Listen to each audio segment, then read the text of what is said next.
J'entends le tic-tic-tic-tic-tac, j'entends le tic-tac du moulin. J'entends le tic-tic-tic-tic-tac. Depuis au moins la Révolution, 1789,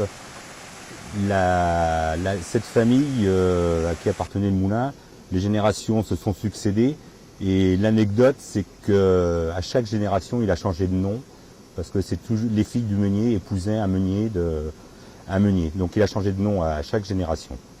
Ensuite, qu'est-ce que je peux vous dire qu'il s'agit d'un moulin dit à reprise, ce qui veut dire que la marchandise, le blé, repassait plusieurs fois dans les appareils pour enlever la première écorce, la seconde écorce, pour ne retenir que le froment qui servait à faire de la farine panifiable. Laquelle farine était distribuée ensuite à tous les boulangers du secteur, les boulangeries de Nény, Chaillé, Le Tablier lorsqu'il y en avait une, et puis quelques boulangeries de La Roche-sur-Yon. Ce moulin qui appartenait à la même famille, je suis la dernière génération à l'avoir vu tourner, parce que c'est mon papa qui l'a fait tourner jusqu'en 1981.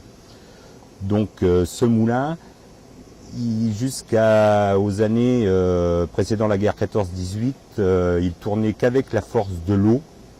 Et lorsqu'il n'y avait pas assez d'eau, il y avait deux moulins à vent qui appartenaient aussi au même propriétaire pour faire de la farine quand il n'y avait pas assez d'eau.